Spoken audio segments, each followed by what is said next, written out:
Ruth, excited to have you on, and your New York Times piece is phenomenal.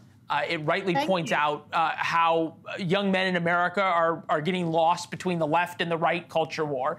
But just from the basics here, and I looked this up, and there's very competing definitions of what a boy mom is. And is that something at the very basic that is different than a mother of young men? So I think that the kind of boy mom hashtag as it exists online is this identity that some mothers are taking on. So there's obviously like a boy mom, like a mom of boys, but then there's people who really strongly identify that way on social media, and that they can perpetuate a lot of almost quite sexist stereotypes, I think, online. So, you know, I called my book Boy Mom, but I don't necessarily identify as a hashtag boy mom myself. I just sort of wanted to explore the phenomenon.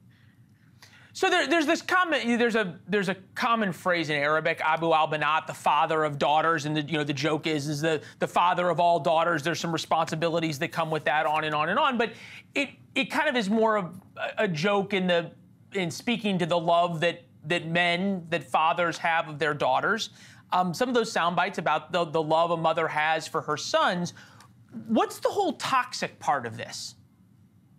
Well, so I think that, as I wrote in the op-ed today, I think what's happened to boys at the moment is that they're caught between these two kind of definitions of manhood and what it means to be a man. And so, like, the old system was the thing that sort of said to boys, you know, you can't express your emotions, you have to man up, you have to be stoic and strong and tough. And I think that kind of kept boys quite silenced. But now there's sort of a new kind of way that they're being silenced from a new narrative, which is just kind of, boys, you're so privileged, you know, that you have all the power, and so now it's time for you to be quiet and let somebody else talk. So I think boys in general are feeling just kind of shut down from all sides. And I think when it comes to the mothers, there is this research that shows that all parents, not just mothers, kind of do talk to their sons quite differently than they talk to their daughters. So they use more emotion words with their daughters. They're more sort of rough, a lot more roughhousing and wrestling with boys. And they don't teach them so many sort of social emotional skills. So I think boys aren't really learning the skills that they need to be socially and emotionally competent in the world. Boy, I feel like I'm in a therapy session as I think back to my my childhood. I think my mom taught me a lot about emotion, but look, we're in different times now. You think about the role of men in society that has been sort of ingrained genetically from evolution, right? And the male species, and since we came out of the cave, men were mostly the hunter-gatherers. They were the protector of the family. They were leaders of the family, especially over the past couple of millennia.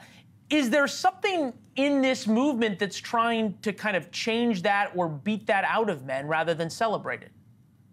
Well, I think there's a lot of evidence to show the opposite, actually, as well, which is that hunter-gatherer societies were actually quite equal compared to modern society. And the sort of systems of patriarchy are a more recent invention. So I think this narrative that it's all from evolution and men are biologically programmed to be the leaders and the pursuers isn't actually quite accurate.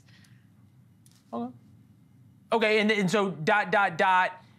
we're kind of going back to parity, and that's what mothers of sons are trying to teach? Yeah, so I think we're just in a very, very difficult cultural moment where we're fighting all these different competing cultural forces. So we're fighting, you know, the old school sort of norms of masculinity, which are quite, which kind of bear down on boys in quite difficult ways, you know.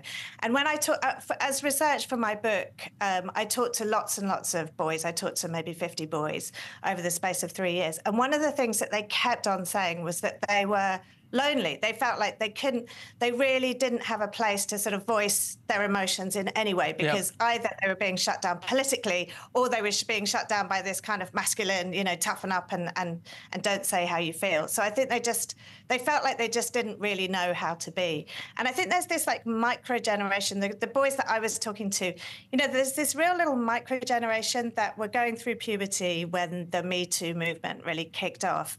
And they're now of like college age, voting age, and I think they feel quite resentful, they feel quite lost, they're isolated, and I think they just don't know how to be.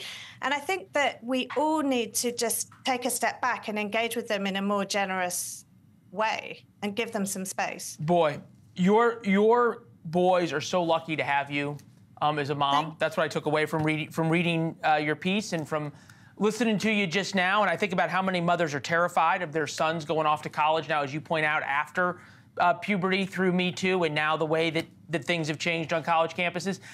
This is the first time we talked. It won't be the last. Ruth, this is great. Thank you. Thank you so much.